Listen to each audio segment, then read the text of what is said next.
Hola, buenas noches, bienvenidos a Qué grande es el cine, a este cineclub de la 2 de Televisión Española, para ver El Señor de la Guerra, una película del año 1965 dirigida por Franklin Schaffner.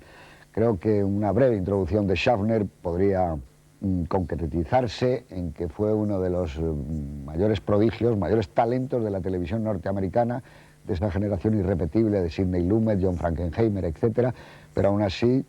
si en esa época existía ya una televisión de autor, creo que Franklin Schaffner fue el prototipo de ellos. Era un hombre con un enorme bagaje cultural, con un gran talento para las imágenes, sobre todo muy dotado para las adaptaciones cinematográficas, porque entendía perfectamente la obra de los demás. Hay algunos libros que hablan precisamente de su relación con los escritores. Cuando pasa al cine, evidentemente, entra con una obra que tiene un tinte muy televisivo, que es The Best Man, película que no se ve en España, está prohibida, es una película sobre la política norteamericana, interpretada por Henry Fonda, e inmediatamente hace El Señor de la Guerra, donde explota realmente su estilo, un estilo de una gran imaginería, de una gran belleza visual y sobre todo de una gran dirección de actores. Luego Franklin Schaffner, que era prácticamente un director desconocido, es uno de los hombres fuertes de la 20th Century Fox, y hace un gran éxito, tanto es así que ustedes saben que ha habido secuelas y secuelas, que fue El planeta de los simios, con esos planos finales realmente sobrecogedores, con la Estatua de la Libertad enterrada en las playas de Nueva York, de Manhattan, y luego, evidentemente, su carrera sigue ascendiendo, gana con su película Patton 8 Oscars, después vendrán Nicolás y Alejandra, bueno, hasta que luego viene un declive, evidentemente, con películas como La Esfinge, incluso Los chicos del Brasil. Pero Franklin Schaffner es uno de los directores que en su momento alcanzan mayor prestigio sin perder nunca de vista la taquilla. Es un hombre que sabe que el cine es un arte industrial, lo ha repetido muchas veces, y bueno, prueba de ello es que durante un periodo que yo diría de 10 años es sin duda alguna una de las estrellas del cine norteamericano. Hoy vamos a ver quizá una de sus películas más representativas, aunque es muy difícil decir esto, porque claro, Patton probablemente es su obra maestra, o Nicolás y Alexandra, pero yo creo que El Señor de la Guerra es la que produce un impacto enorme en los espectadores, sobre todo europeos, de mitad de los años 60. Nos encontramos con un drama o un melodrama medieval, pero con una visión de la Edad Media que se aleja bastante de Bergman y de otros tratamientos europeos. Hay una cierta fantasía, hay un mundo como de magia. La historia, la anécdota del Señor de la Guerra, que por orden de su duque, duque de Normandía, tiene problemas con los druidas y entonces se tiene que acercar a un territorio hostil en donde se pone de manifiesto si va a utilizar o no el derecho de pernada, el derecho del Señor.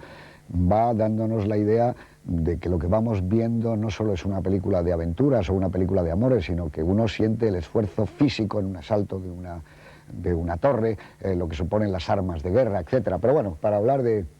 esta película yo creo que muy poca gente está capacitada como Antonio Jiménez Rico. Muy buenas noches, porque el propio Schaffner lo sabía, yo se lo he contado en algunas ocasiones, porque pude llegar a ser amigo personal de Schaffner, que siempre, y es verdad, que cenábamos juntos o comíamos juntos, me daba invariablemente recuerdos para sus amigos de España, Gil Parrondo, Ricardo Navarrete y Julián Mateos. Pero yo le hablaba mucho de que Antonio Jiménez Rico, que empezaba entonces su carrera como director, había sido casi el descubridor suyo en España, hizo una crítica espléndida en la revista Cine Estudio, luchó por que aquel año, entonces todas las revistas elegían al final de cada año sus mejores, fuera El Señor de la Guerra, nos arrastró a unos cuantos y logró casi poner de moda, dentro de unas pequeñas minorías, a Franklin Schaffner como uno de los autores a seguir. Así que yo creo que son los viejos tiempos que vuelven, ¿no? Cuando vimos aquella película que realmente nos produjo un impacto enorme. Yo ahora con el tiempo, yo ya no sé realmente si lo que nos produjo un impacto fue la película o fue Rosemary Forsyth, de eso ya hablaremos, de la cual nos enamoramos todos en aquella época, que es la protagonista femenina de la película y que nos dejó a todos boquiabiertos. Pero sí que es cierto que en aquel momento, el año 65, 66,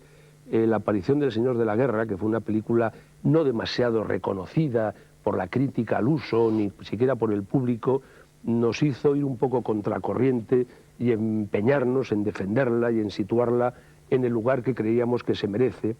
Primero porque descubríamos a un director, para nosotros desconocido, que era Franklin Schaffner, que nos parecía un director de muchísimo interés, como luego se ha demostrado a lo largo de su filmografía. A mí me parece que ciertamente Safner, que es un señor que tiene una procedencia teatral, estudió arte dramático, fue director de teatro en Broadway, de éxito, luego fue un excelente realizador de televisión, como tú bien has dicho, con varios premios Emmy. Yo recuerdo ahora el que tuvo por 12 hombres sin piedad, la obra televisiva, no la película, y El motín del Caine. Luego es una cosa curiosa que no saben muchos, que Franklin Schaffner fue elegido por el presidente Kennedy para que le dirigiera y le rodara los discursos, y este hombre luego llegó con este bagaje, por un lado teatral y por otro lado televisivo, al cine, y una de sus primeras películas, realmente la primera importante, fue El señor de la guerra, que yo creo, y también conviene decirlo, que se hizo gracias a la aportación de Charlton Heston. Charlton Heston, que ya era una figura, vamos, deslumbrante, ya había hecho Ben-Hur, había hecho El Cid, había hecho grandes películas, realmente es un personaje contradictorio, porque la imagen que tenemos muchas veces de Charlton Heston, por las cosas que dice y hace últimamente, nos da la sensación que es un personaje poco recomendable. Y sin embargo, no hay que olvidar que Charlton Heston ayudó definitivamente, con su presencia, a que se hiciera El señor de la guerra, como ayudó definitivamente a que Orson Welles pudiera hacerse de mal, como ayudó a Peckinpah para que Mayor Dandy no se destruyera. Es decir, que Charlton Heston es un personaje que conviene situar en su lugar, porque evidentemente no es tan cretino, tan cantamañanas como a veces nos parece,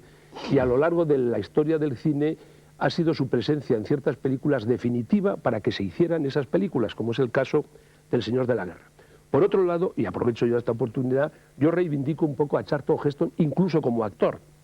Es un hombre que no figura casi nunca en ninguna selección de los mejores actores del cine americano, siempre se ha considerado simplemente una gran presencia física, eso no lo discute nadie. Había un crítico francés que decía que Charlton Heston era un axioma en sí mismo, porque con solo su presencia no había nada más que decir. Yo creo que Charlton Heston ha hecho trabajos excelentes como actor, uno de ellos puede ser El señor de la guerra, y evidentemente me parece que es un actor nada despreciable, un actor al estilo americano, sobrio, austero, con sus emociones y sentimientos interiorizados, nada gestual, nada muequero, y luego, claro, con esa presencia física, ese rostro que parece que está modelado por Miguel Ángel, que realmente es un personaje que sale en una película y ya no pasa desapercibido, haga lo que haga. Pero vamos, del Señor de la Guerra, para terminar, yo diría que es muy importante el aspecto que tú has dicho, el tratamiento de la Edad Media verdaderamente sugerente, sugestivo y original que hace Franklin Schaffner en esta película, buscando esa Edad Media más pobre, más miserable, más austera, de una ambientación a base de colores pardos, no grandes colores brillantes, con una fotografía excepcional, una ambientación, un vestuario que rompía mucho con los tópicos del tratamiento medieval del cine de Hollywood y que no cabe duda que es el antecedente de otra gran película sobre la misma época que hizo John Huston, El paseo por el amor y la muerte, que parece que estaba también un poco inspirada en la iconografía del Señor de la Guerra. Y ya por último yo diría que es muy importante en Schaffner y sobre todo en El señor de la guerra dos aspectos que yo creo que nos llevan a su procedencia. Por un lado, su procedencia teatral está clara en la puesta en escena, la utilización del escope y el movimiento escénico de los actores, que a veces es casi un movimiento a base de crear equilibrios, de crear compensaciones, crear líneas de interés en un movimiento a veces geométrico, que yo creo que procede de su experiencia teatral. Y luego, una cosa que a mí personalmente me parece atrayente y sugestiva, que es un poco quizás por su procedencia televisiva, es el tratamiento que da a los rostros, a los primeros planos y a las miradas. En esta película hay dos historias, la historia que se cuenta y una historia subterránea, subliminal, sugerida, que se cuenta solo a base de un tratamiento de rostros y de miradas y de